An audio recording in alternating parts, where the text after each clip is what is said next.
Welcome to the Outside the Business Boxes podcast, where we're talking about how to ignite your business today for the future using systems for everything you do in your business to make your life, your employees' lives, and your customers' lives easier for you to ultimately enjoy your business and, of course, make more money.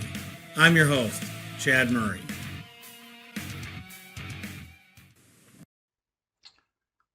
Thanks for joining the Outside the Business Box podcast. I am Chad Murray, your host. And today we're going to talk about one of the things that I get asked about all the time. And one of the reasons why a lot of people hire me as their business coach and consultant is, how do I actually scale my business to where I don't have to come in every day? How do I not retire but be able to go play golf? How do I retire but still have a handle on the business? How do I do this? And I'll kind of give you my story again a little bit, but then it really comes down to really what kind of systems and what kind of processes you have to make sure the person that follows you up is going to be successful. And so I'll tell you my story. So, we muffled through life at Master Services. And we started scaling. We were making it up to around, $2 million, a little over $2 million. And we had a pretty good, 22, 24 people working for us. We had great systems at the time. We had my accountability, since it was me holding everything.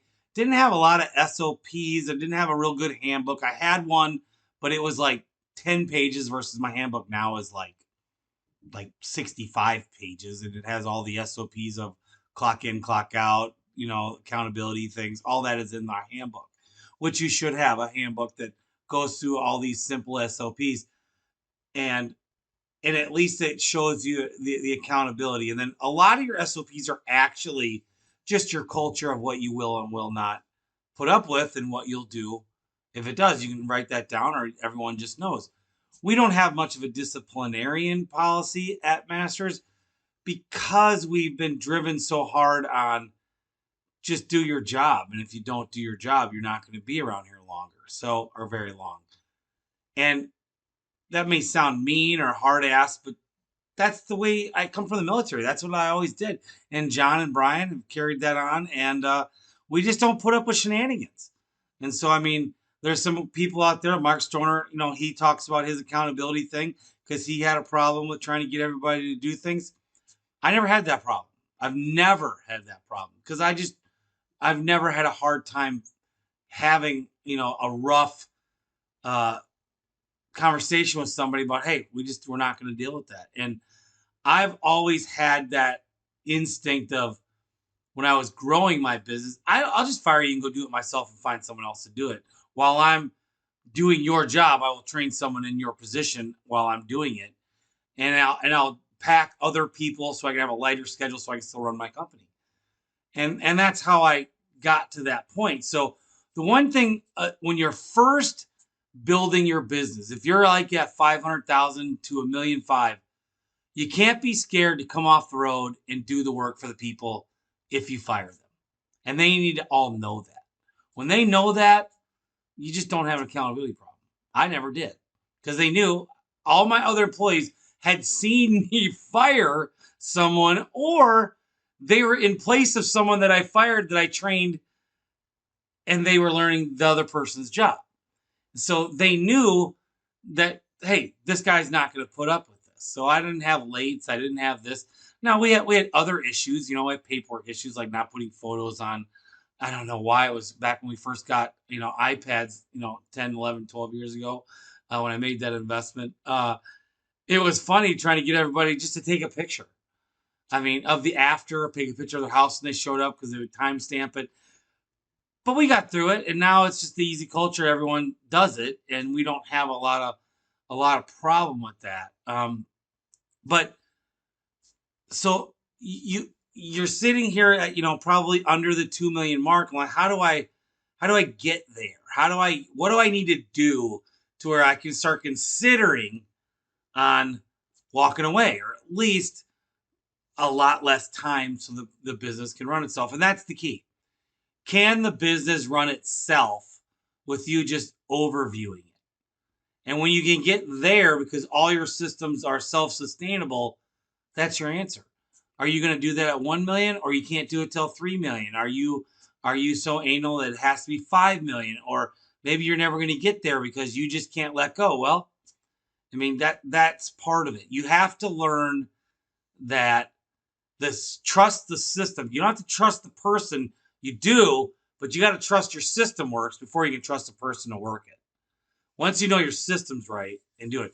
One of the things that I think my company uh, they feel is a problem, and it's not, and I feel it's awesome, and it can be problematic if you get there. And I have had it problematic. It's even been problematic one time this year. But I'll tell you what it is when you are changing stuff so much as you grow. And I'm going to tell you, when you get to that 1 million to 2 million mark, you are going to be changing everything. It seems like by the hour. Sometimes it feels like by the minute. If you have someone take off a day, they're going to be like, "What happened? What, we don't do it like that. Now we're doing it like this," and la da da da. So you want to have that system as you're growing right now that I never did. So I tell you right now, and we still kind of have a little issue with this, and something that you might just need to work on. If you make a change, and you're just gonna make the change, make sure that you have a meeting with everybody, that it will be something better. Now, I did have an issue with my mom who took off Wednesdays back in the day, and I actually assigned someone, another girl at the call center, to get her up to speed every Thursday morning. And so, but that was after a lot of pain with my mom coming in, not knowing what to do. So I strongly suggest that you have some type of reporting of all your changes as you make them to the people that aren't present or out in the field, and do it, and do that. And so the easiest thing to do is to write it up at that time, and then put it in your handbook or whatever you want to do, or in whatever folder you want to do, or online file, Google file, or whatever drive. But uh, I'll tell you, I have a ton of SOPs, but our SOPs, I'm not gonna lie, are up here with all of my people. And so we have the accountability and the problems. If you show up late, there's a certain amount of time that you won't be we won't put up with it so long. We don't have a point system. It's but if you don't do something so much, we will finally write you up. And you don't get written up twice for the same thing ever. You get one chance, because we've generally talked to you about it a few times before we write you up. And then after we write you up, if it's not fixed immediately, uh, you'll kind of get a quick warning. And if you don't do it, you're just gone. And that could be for anything. We are not afraid to fire. Now that sounds like, it must be a revolving door at Master Services. Well, it's not, because the people we hired just are. They know right up front that we're not putting up with shenanigans of any kind. And so, most of you people in the chimney world know that we started road training with Jim Brewer, and we had a revolt. I want We did not have enough time with Jim, being a big company, having 20 plus people in the system to have him train. We split the system up, me and Jim. My fault. We just didn't give him enough time. So I expected the guys to go out and all of a sudden be rope experts day two. That's just not going to happen. So with that said, I actually humbled myself and apologized to everybody, and then told everybody, let's just practice the ropes for now. We're going to get another 3 days in with Jim, and we're going to really do it right so everybody's totally comfortable. And so, I'm not afraid to say when I'm wrong, but let's get back to what we're talking about here. SOPs and everything else, you want to get them written down. And if you're ever going to sell your business, it's going to be better to have all that done. But I'm not the greatest at writing down SOPs, because we're just so good at telling everybody what to do, making sure that somebody's told generally about it if they're on their day off, and it just stays that way.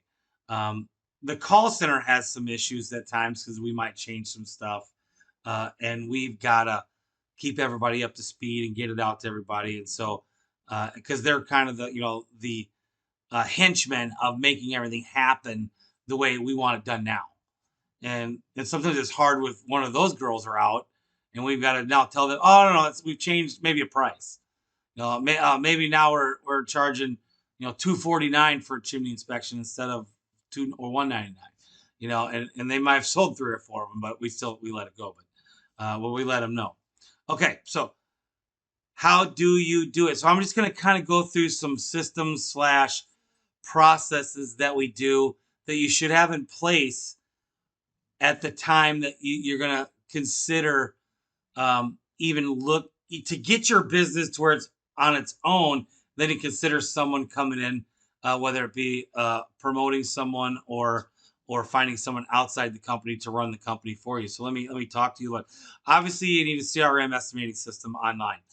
If you're still handwriting stuff, I'm sorry, you're in the dark ages, and you need to bring up a system that is going to work digitally. Even a crappy system is better than pen and paper. You need to have something digitally to have it done where you can do all of the estimating in one file, keep it all there, and have clarity on what you've done, what you're gonna do, approvals, and all that stuff with your customers. But then you also are informing and showing your schedules and the approvals and everything else on there for the employees to know when, where, and how, where to go, what to do. So I'm not going to go into that because this podcast isn't about what. So we use Kickserve, but I mean there's Service Titan and there's Smart Service and other things out there. But you do that. I would have, if you are in an inspection type industry, obviously heavy in the chimney stuff here. But there's also inspections for AC people. Might be an inspection you do if you are a furniture restoration company. Just what do you need to expect if it's a bed? What do you expect if it's a coffee table? And have those check marks. And you should have that. And you should have that, come up with no prices to show what's wrong, and then have all this stuff to where you can have this report of people of what it looks like, and then you can show what it will look like, and then come up with a price and give them a price. That should work together. Next thing is knowing your numbers. Everybody can know their numbers better, and I'm just going to talk about what we do. We have Arreya, Arreya. It's like a menu board that you would see at McDonald's up on a TV. And with our Arreya, we actually show our sales, our SPOs, our per educator / salesman sales. We show how much work the crews did. We keep track of that. That's up on the board. We show the quality control. We show the guys' time in and time outs, clock in, clock outs, and time arrivals at their jobs on that board. And it's lots of different windows scrolling through. But we have clarity of everything, so the company knows where we're at all times too. That's probably not a totally necessary thing, but I'll tell you, it's good culture for your company. So obviously, you should have an accountability program for your finances. Everyone, we hired Mark Stoner's fractional CFO, his CFO fractional. Ray is awesome. He's teaching us how to actually, after 26 years, use QuickBooks right. How stupid does that sound? I've been in business 26 years, and we've not even been using QuickBooks to its potential. And we have our own reporting that we call a nut report, which you should have your own reporting on your SPOs, your quality controls, and all these other numbers outside of QuickBooks. But then you can add your QuickBooks in there to know how to crunch your numbers and get to a better percentage. I strongly suggest, if you don't have someone, once you're hitting $1 million, doing your QuickBooks right, and I would have someone look at your QuickBooks outside of the person doing it to make sure they're doing it right. I can't tell you how many times I've been denied a bank loan because we didn't have our QuickBooks right. Our numbers are good enough to buy a bunch of property, but we can't get a loan because our QuickBooks sucks. We're fixing that. Ray's helping us fix that, and my in-house CFO, David / bookkeeper, who's been one of my best friends my whole life, who does this. Him and Ray kind of didn't hit it off right away at first, but then today we had a meeting and they talked for, I think, an hour and a half on how to get things right. And David has a lot more clarity, and they're going to train more to make sure we don't have this outside bookkeeper anymore. So I wouldn't have told you this probably 5 days ago. Get the right bookkeeper doing the right books and audit them to make sure it's correct. Find someone to make sure that your balance sheet, your reconciliations, and all that are right. Okay. Accountability. And you've heard about this one from me a lot. Monday.com. You can use Trello. Uh, you want to have a couple different boards. We have one for the high projects for all of management, departmentalized.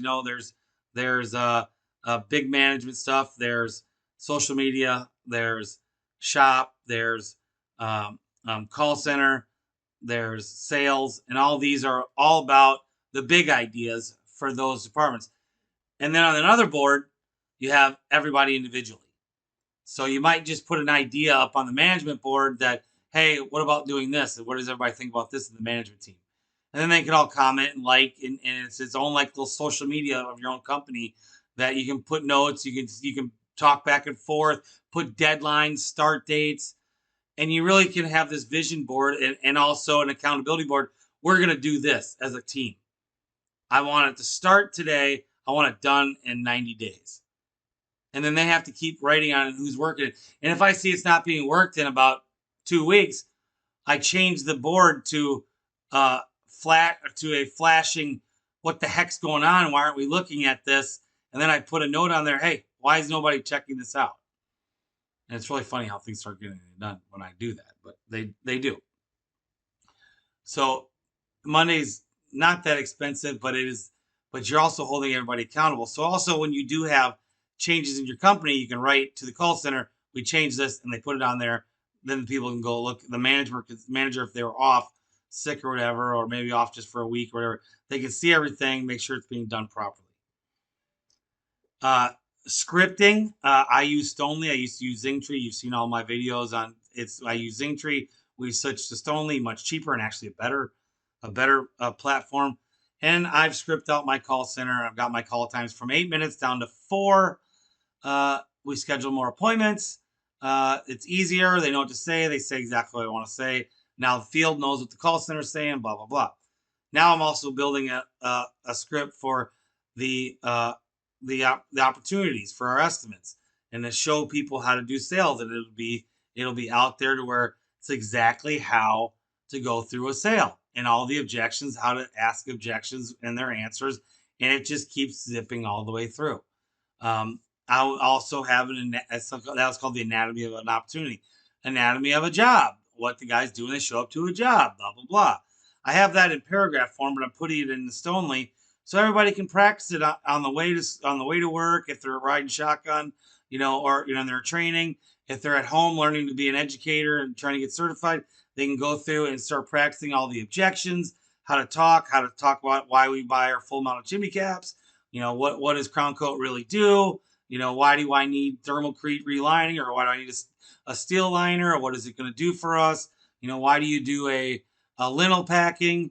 You can do all that. And then if you're outside of the chimney industry, and let's say you're an HVAC company, you're scripting out how you did an inspection and why they need some stuff, why you want to upgrade to this and show people what you want to do.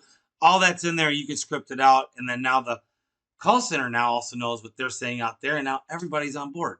There's no infighting between, well, they said this or they said, when a customer says, well, that's not what the call center told me, you can flat out look them in the face and go, well, I do know what they did say, and I don't know how many companies you did call. Maybe you called 4 or 5 companies and you chose us, and I appreciate that. But this is what we say, and you can confidently tell them. You can even pull up the script and show them what they said. And it's always funny how they go, oh, yeah, that's exactly what it said. I got confused. This other company did that. We've done that a lot. But a lot of times with just our confidence of saying, well, no, our company says this. And then it jars their memory. A few times they pulled out the old Zingtree and had to show people, but it is what it is. Okay, one thing about knowing your numbers, one thing that people don't understand about your website, I strongly suggest getting either a free version or a very cheap paid version of SEMrush, SEMrush. It's an SEO checker and shows you your links and everything and also you can put your 5 top biggest competitors there, and you can see where you're at on a weekly basis at all times where you're standing up to them. That way, when you leave the company, you can start seeing to make sure your SEO and all your marketing is still staying on top. I get a report every week from SEMrush and shows me my social media, where I stack up against my 4 other competitors. It's actually 4 competitors and then yourself. So you show 5 companies and where you're at. I have maintained the top position of overall stuff. Maybe not number one in SEO, but for all of our keywords, I have a better outreach than every one of my competitors in Dallas and Houston. They might be number one in almost some of the major keywords, but all keywords, I have a better presence than them on page one more than more than all of them. And SEMrush will tell you that. It'll also tell you where you are on social media and what kind of presence you have there and what kind of reporting you're getting out of that. To move on, so once you do move into iPads or whatever kind of tablets you do get, there's a company out there called Jamf. Jamf. JAMF. What this company does is it syncs your iPads. So you can lock all the iPads from downloading other apps, and you can make everyone's iPad exactly the same through Jamf. And it's really cool because when we go get a new iPad, we just have to log in to our company login for iPhones, whatever it is, Apple, and then we just go to Jamf. We add that serial number to Jamf. We hit sync, and boom, every app we have on all of them that we use is currently goes down there. Boom, and so we don't have to set up and download a bunch of stuff. It's one little click, and Jamf is like, it's pretty cheap. I'm not going to tell you, it's hard as shit to get set up. It is a headache. It took me about a week to get it done because you got to go through Apple's too. You got to go through an Apple steps, Jamf steps. They have to coincide, and it's a headache to start. But once set up, it's awesome. Okay. Phone system. You got to have a system that can record. You can listen to calls, and you can also have reporting on your call center girls. Because once you leave, you want to know who's doing good and who's not. Even while you're there, you want to know who's doing good and who's not.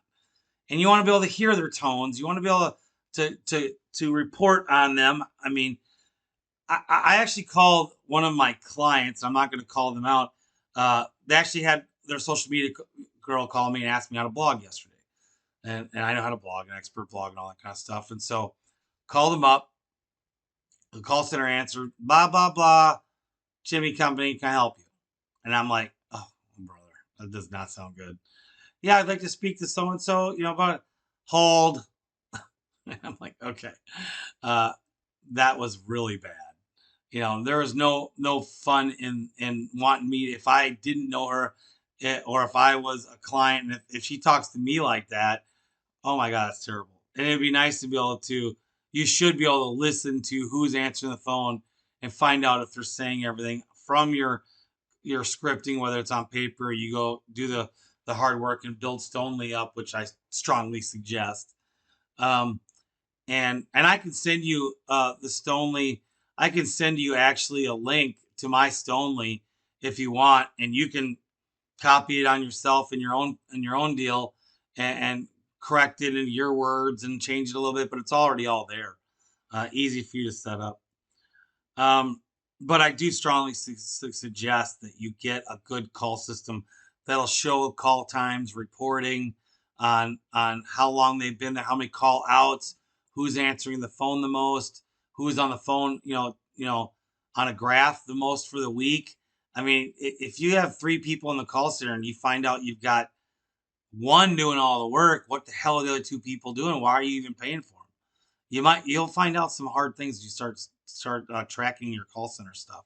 We have, and we've let some people go because they weren't worth paying them. And so when we replace them with awesome people that literally at day 2 could pick up Stonely, do it. We showed them how to make an appointment. We put them on appointment only, ring 1. We call them our ring 1 call center girls. Boom. Day 2, they were better than any girls I ever had ever in the call center. It's that good.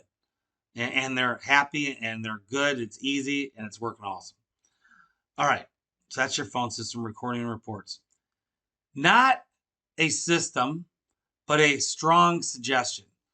What do I hear the most out of $1 million or $2 million and lower companies when I'm coaching them, when I say, "Are you having company meetings?"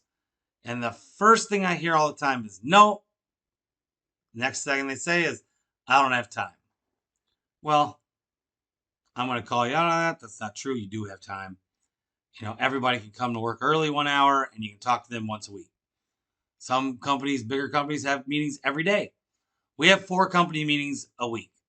Not with everybody. Each department has 1 meeting every week.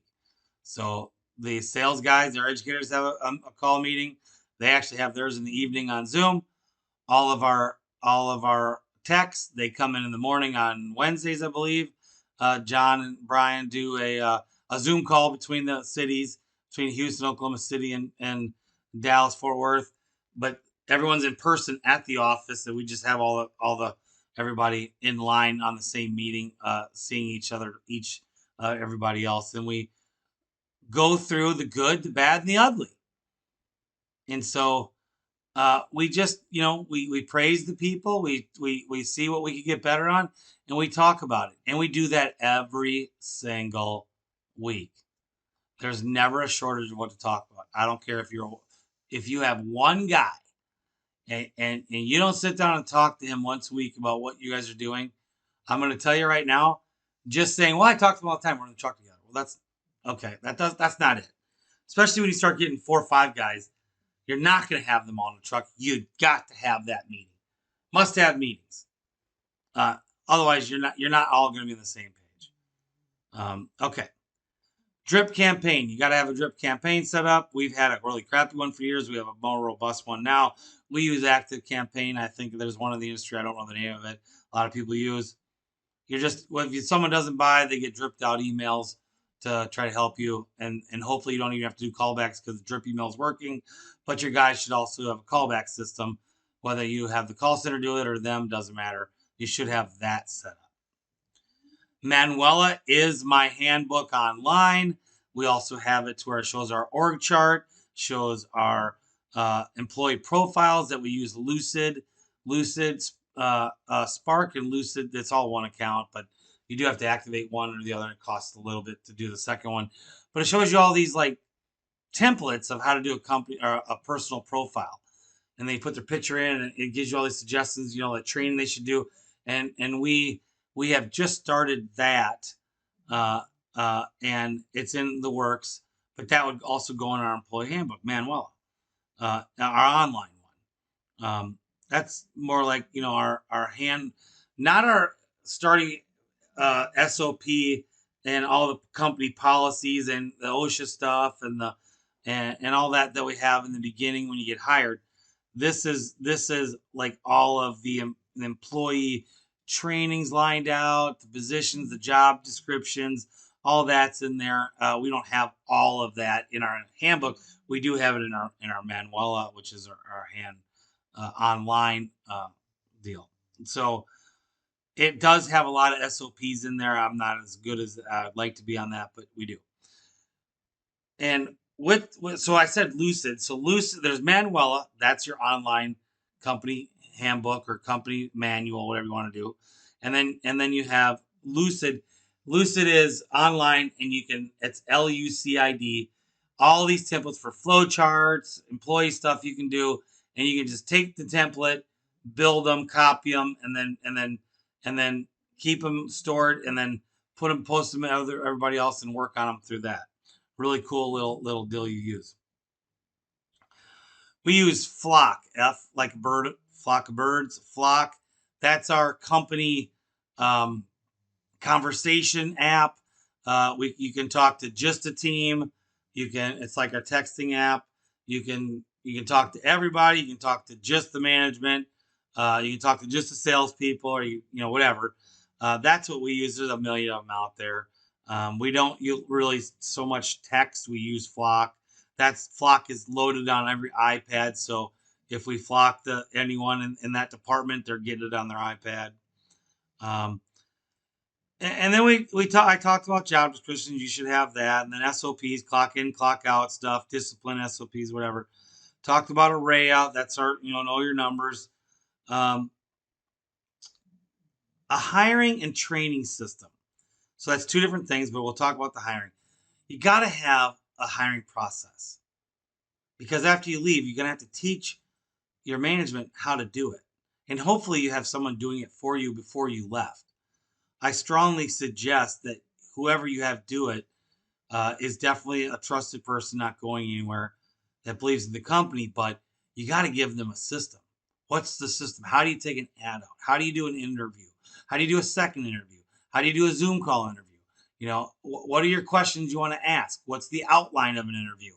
What are you going to do to rate? We have an employee rating thing. So if we interview 5 people for a position and all 5 people show up, when we're done with their interview person to person, we rate them really quick on a 1 to 5 deal.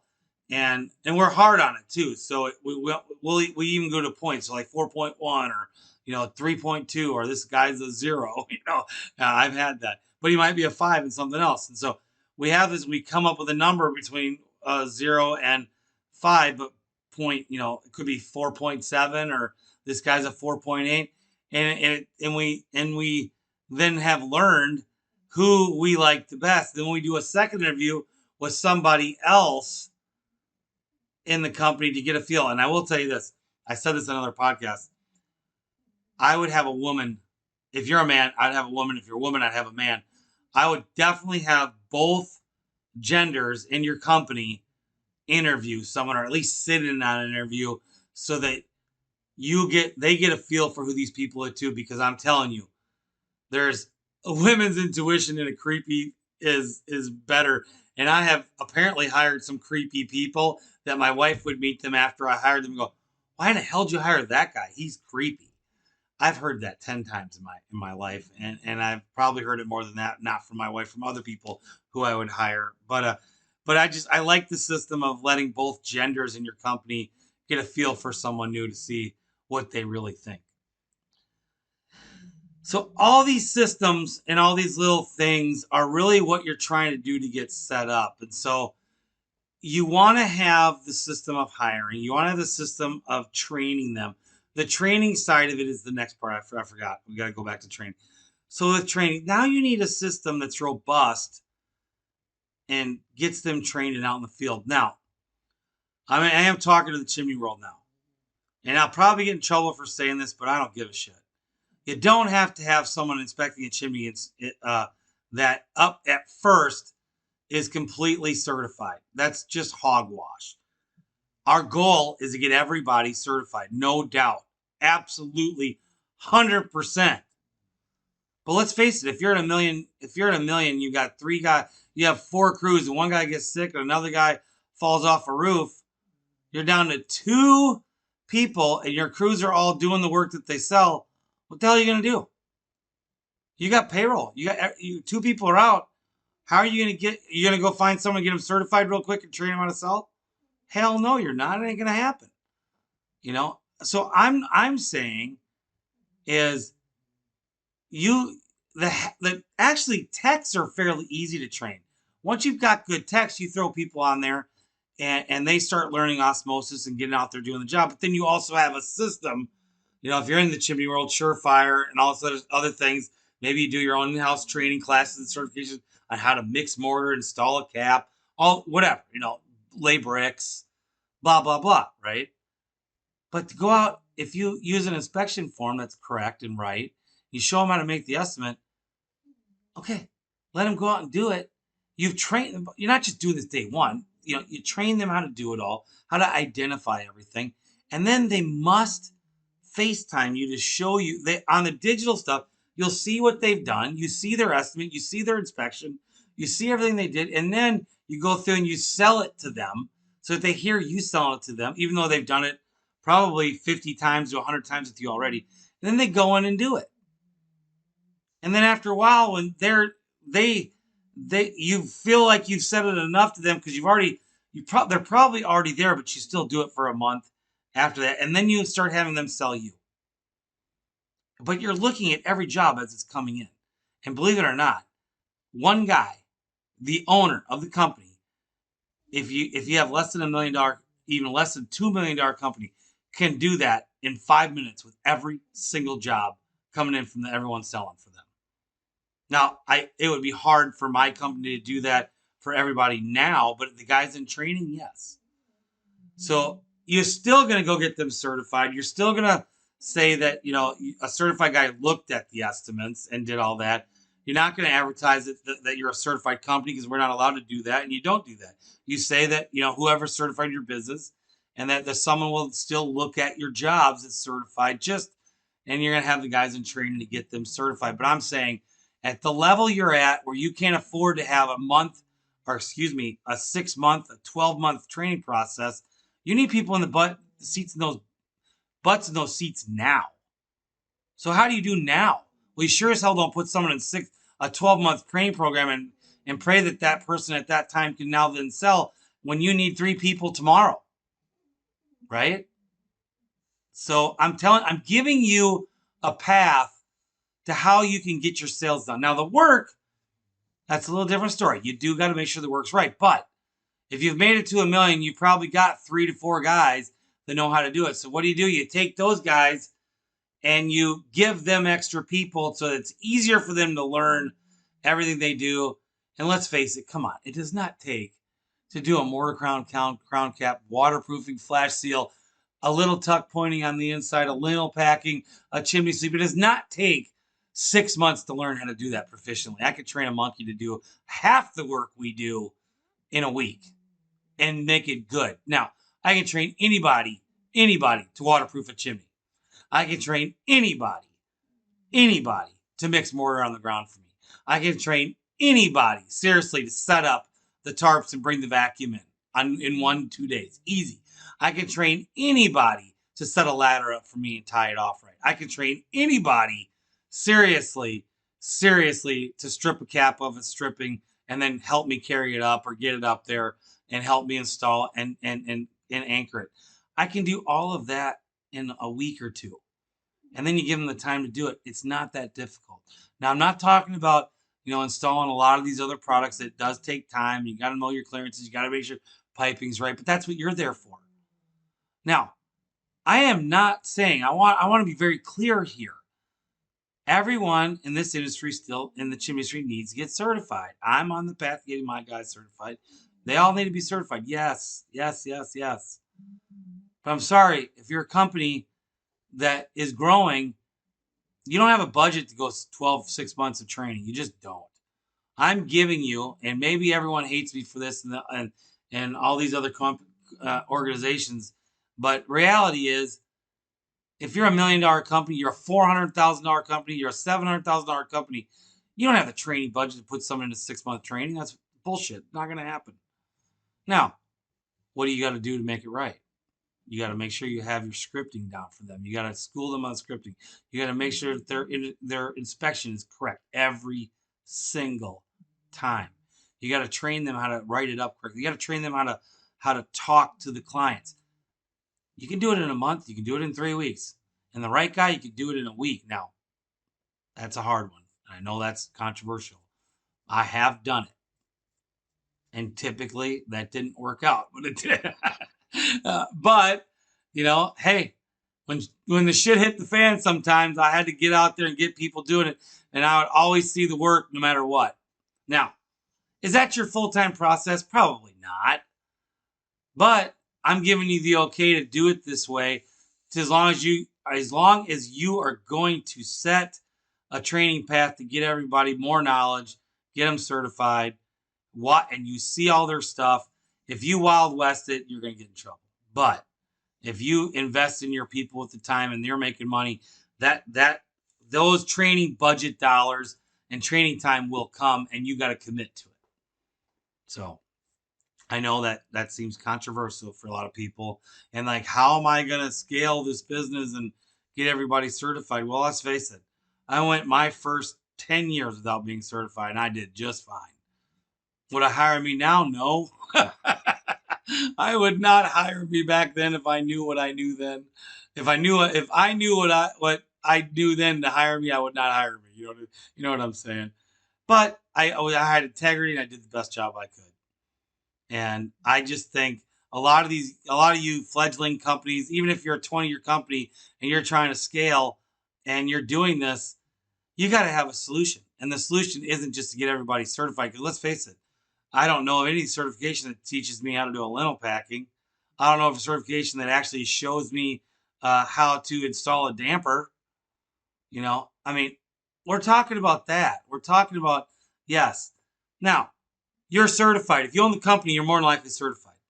Your knowledge can be used through a phone app on your butt in your office, talking to the clients and talking to your guy inspecting the chimney. You just have to trust your own system to do it.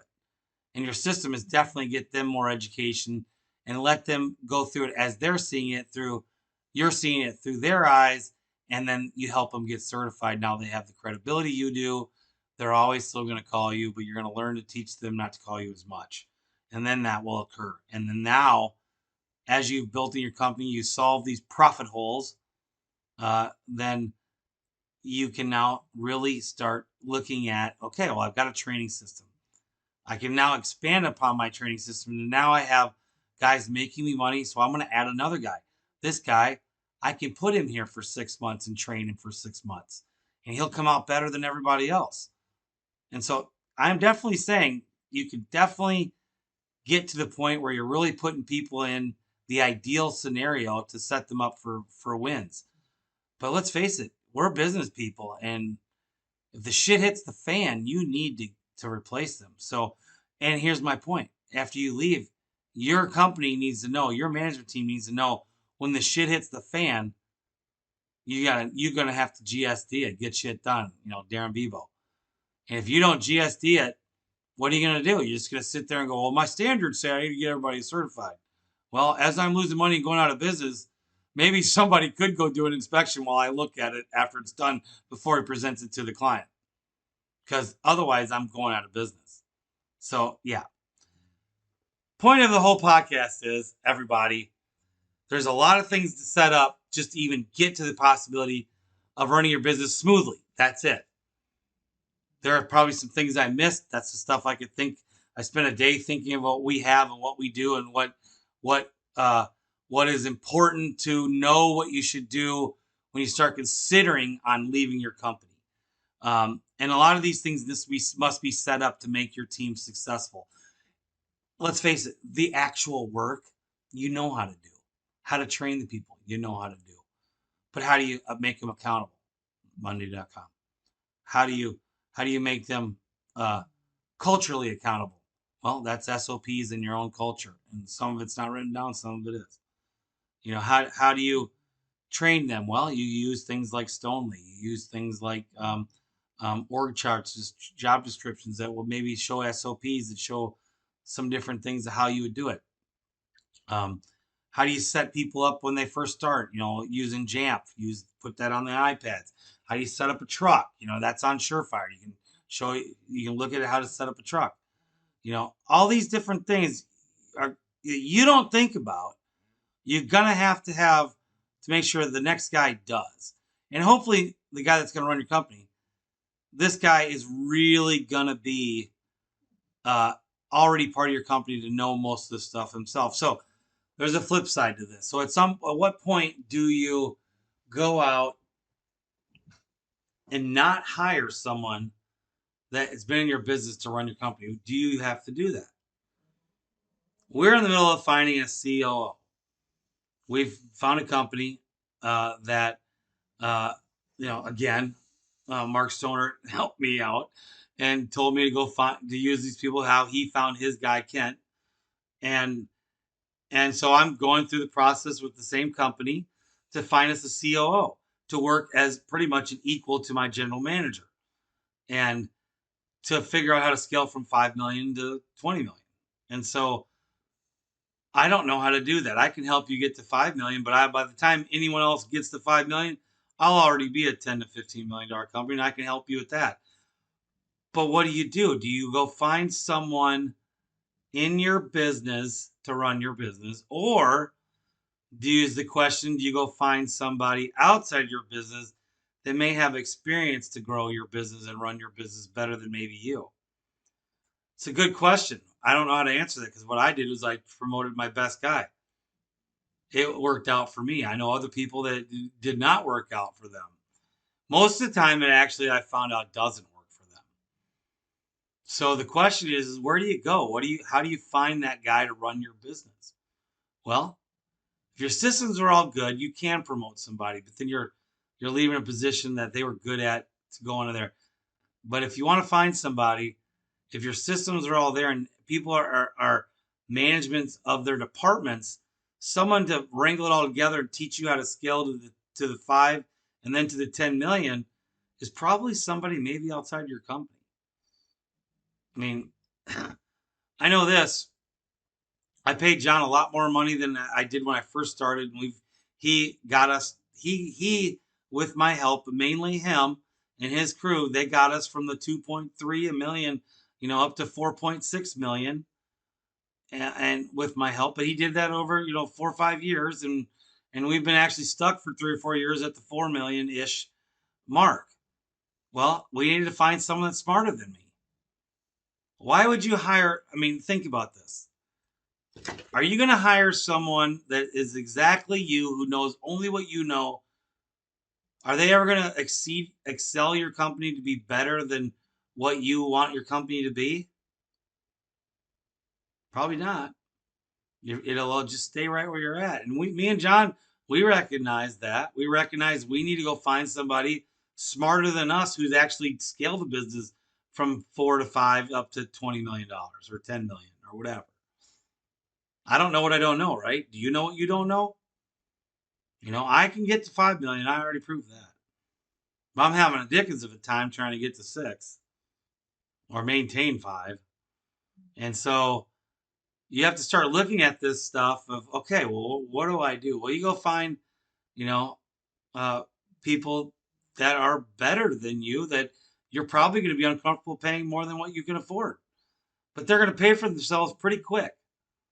And this place I'm going through is, I got to look him up. It's Taylor. I forgot his name. His name's Taylor, but I've got to think of it. It's Taylor. Bum, bum, bum, and I'll let you know who it is. It's pause. It's Taylor Lynn, or excuse me, Lynn Taylor from Taylor Protocols. And so if you're a company out there at the 3 to 5 million or even 2 million, and you're looking for someone to help run your company, I'd look up uh, Taylor Protocols Inc. His phone number is 206-283-8144. And he'll do a leadership thing. It's expensive, I'm not going to lie. And you can call him and find out what you want to do. But just to find a CEO or someone to help you, it's not that expensive for that. But then to figure out what you might need is a little expensive for him to come in and do an evaluation of teamwork in your company, which I decided to do that so that we can get everything right with just job descriptions and blah blah blah. But either way, this guy, I mean, let's just face it. I mean, I bow down and look at what Stoner's done to his company. I know Mike Bodart. I don't know how he was found, but that guy is amazing for Lindemans. Kent is awesome for Mark. Why aren't we doing all that? Why are the little companies not doing that? Why are they not growing their company and going out and trying to find people that can do what these bigger companies doing? Well, yeah, I might be the top 10, maybe fourth, fifth, sixth biggest company in the country, but I am not even close to my potential. I mean, the only reason why I say, why am I not the largest chimney company in the country is only because of the area that I cover. I mean, I got all of Oklahoma City, all of Dallas, Fort Worth, and all of Houston. And we could easily expand to Tulsa. Why in the heck? And with what I know already, why am I not a $10 million company? I don't know that question. I've never had anyone help me get to 10 million before. And so we've been dragging feet at the 4 to 5. And so, yeah, we're bringing in consultants. And, I'm not a hypocrite. I'm a business coach. I help people get to 5 million. And I will be able to help you get to 10 to 20 eventually. But here's the thing. I'm not a hypocrite. I hire people to get me where I want to go. And I spend that money to do that so that I don't have to make the mistakes. I mean, I listened to Surefire tonight, listening to Mark's accountability point system, and I just laugh because I never needed it, but he needed it, and he preaches it, and it's because it's so close to him because it solves such a huge thing in his business. And there's a lot of other guys out there that need this program. I don't, but I love it. It's just something I don't need. But he had to come up. I'm sure he had help with that system at some point. Oh, he did. If you listen to the SpongeBob SquarePants on his podcast, he talks about how his mixed group showed him how to do that. But he's hired consultants. I mean, the guy's in 5 different coaching things and blah blah blah mentorships, and the guy believes in all that. Well, why is he number 2, if not number 1, or maybe number 3 in the country? Well, because he does that. Yeah, I'm not a stoner wannabe. It sounds like I might be, but I'm not. I was already on my path to doing all this. He has definitely pointed me straight. I'm trying to do this for you. I want you to know there's help out there. I've never spent a dime on a consultant or a coach that didn't pay for themselves. They're free. They are free. I've had back in September, I had every one of my clients that I work with, had them do a video testimonial for me. And I cried when I listened to this. I could not believe the stuff they said, because I coach you, and I see your results. I do it, but I didn't really realize how personal impact I had on these people and how I doubled all their sales. Well, I didn't do it. They did it. They just started working their business better, and I showed them how to find time, and I showed them, better systems they didn't have, or added systems they didn't have. And then I was confident, and I'd help them on bad days. And I've had guys guys that you would never think, call me up and tearing up, crying. I mean, because it's so personal in your business. And then we talk through it. But what does that mean? Someone's giving you the assistance that you didn't have before, so that's why you're not growing. There's a certain point, and we always talk about 1.2 million is really the part where you start falling apart and going, what the hell am I doing here? Well, you got to have the right systems. You got to have the right mentorship, coaches, consultants to get you through all that. And you got to know how to put it all together. I hope I just outlined you a good start to start working on some of these things to do. So that really is enough for tonight. I mean, I wish I could go through every single thing and show you how to do it, but I just don't have that kind of time. And I wish, and I pray that you can get out there and get these things done and start. If you need help, obviously, call me. I'm going to kind of throw some names out here that I know in the chimney world, that I know out there are helping people that you might want to look into. So obviously you have me for a coach. I'll help you out weekly, and that's what I do. I suggest if you're a chimney company, you go to Stoner's, help him, and he'll do your Stoner University for a couple days. That's good. You got John Caesar doing a little bit now. You can go to his place and you can talk to him a little bit. Chuck Roydhouse, he can coach you, more of a consultant type, and can help you, and he'll even come out to your place. I talked to him later. He's actually my guest next week on the podcast, so I'm super excited to talk to him. And there's a couple other people out there that are really good. I mean, yeah. And so Jasper, I had a conversation with him a couple weeks ago. He offered on Chimney World that if you want to know how he runs his business, he'll even pay you to come work with his business. If you need, he can stay with him, put you up for free. Awesome. And the guy's a no shit guy. I'd never met the guy, and what a straight shooter. I'm kind of a chuckling kind of stuff when I first meet people. I don't know if Jasper has a laugh, but I'll tell you what he's doing for what you could do for him is what he could do for you is amazing. But there's help out there. Of course, you got the free stuff. You got Chat with Chad on Wednesday nights. You got Stoner's Surefire. I believe some other. You got Justin Neary doing his podcast. If you're a new person, listen to his podcast. His podcast is great for a lot of the startup / adolescent businesses to see what you're going through, and he'll help you just identify what you're doing and maybe some solutions That's a really good one to listen to. There's help out there, guys. And I promise you, there's no help that you'll ever ask for and pay for or even get free that won't help you. So that's really my time tonight. And God bless you, chimney people. Everybody else, in all the service industries, bless you too. You really are, in my vision, you're the heartbeat of America. We keep this country running. So thank you for everything you've done, and we will talk to you next.